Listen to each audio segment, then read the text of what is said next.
kita masuk sekarang kepada pembahasan part kedua. Masih semangat kan?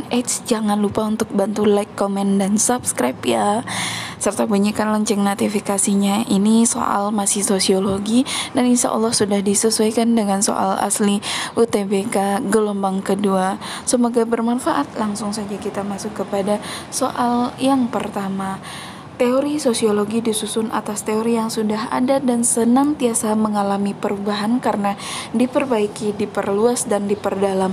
Maka dari itu ilmu sosiologi senantiasa mengalami penyempurnaan sebagai disiplin ilmu. Hal ini menunjukkan ciri-ciri sosiologi akumulatif, B non-etis, C empiris, D akumulatif, B teoritis, C empiris, D non-etis, atau E dinamis. Apa nih jawabannya menurut kalian? Jawaban kakak adalah A.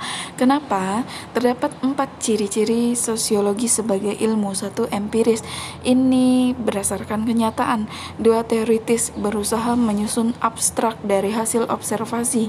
Lalu yang ketiga ada kumulatif, ini disusun dari teori yang sudah ada sebelumnya, senantiasa mengalami perubahan karena diperbaiki, diperluas, dan diperdalam. Ya, berarti yang A jawabannya adalah kumulatif. Lalu yang keempat tidak memandang baik atau buruknya fakta atau sering kita sebut dengan non-etis. Selanjutnya nomor 2. Di sini menurut Emil Durkheim pokok bahasan sosiologi adalah fakta-fakta sosial. Berikut ini yang termasuk contoh fakta sosial adalah A. Keluarga dengan kekayaan melimpah akan mempengaruhi gaya hidup anak-anaknya. B. Sebagai seorang anak sekolah, Rabia harus datang tepat waktu, menggunakan seragam, dan hormat kepada guru.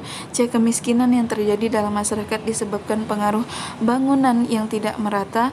D. Rio dan ayahnya gemar menanam tanaman di rumahnya. Atau E. Anjani diduga bunuh diri dikarenakan depresi, tidak bisa masuk kuliah. Apa nih jawabannya menurut kalian?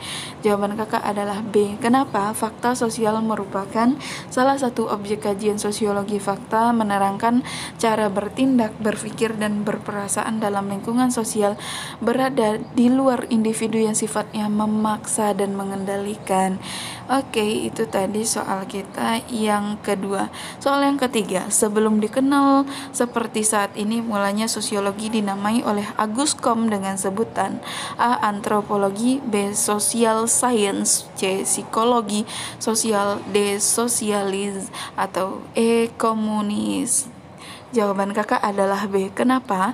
Pada tahun 1830, Comte mengungkapkan istilah sosial fisis untuk menamakan sebuah disiplin ilmu yang mempelajari seluk-beluk masyarakat. Namun istilah ini sudah digunakan oleh statistik sosial Belgia Adolf Quetelet, sehingga sosiologi fisis diubah menjadi sosiologi.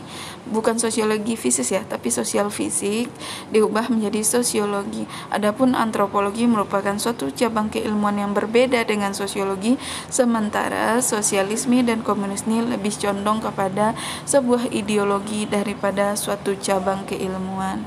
Oke, itu tadi ada 3 soal yang kita sudah bahas.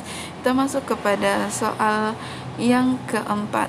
Kelahiran sosiologi dilatar belakangi oleh peristiwa yang ingin mengubah keadaan dalam masyarakat di Eropa. Sosiologi sebagai ilmu memiliki objek, yaitu A. Fenomena sosial secara umum, B. Pelaksanaan hukum dalam masyarakat, C.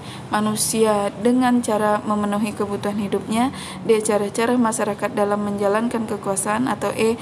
Manusia dengan kebudayaan yang dihasilkan. Apa nih jawabannya menurut kalian? Jawaban kakak adalah A. Kelahiran sosiologi dilatar belakangi oleh peristiwa ingin mengubah keadaan di masyarakat Eropa. Sosiologi sebagai ilmu memiliki objek, yaitu fenomena sosial secara umum seperti interaksi, sosialisasi, perilaku menyimpang, dan sebagainya.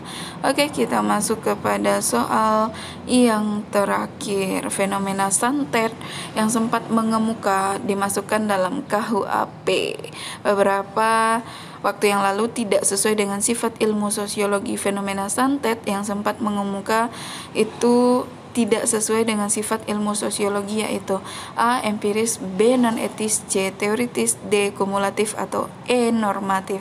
Jawaban kakak adalah A. Kenapa? Karena fenomena santet itu tidak sesuai dengan empiris. Empiris artinya sifat sosiologi yang berdasarkan pada metode ilmiah di dalam observasinya, sehingga hasilnya tidak spekulatif.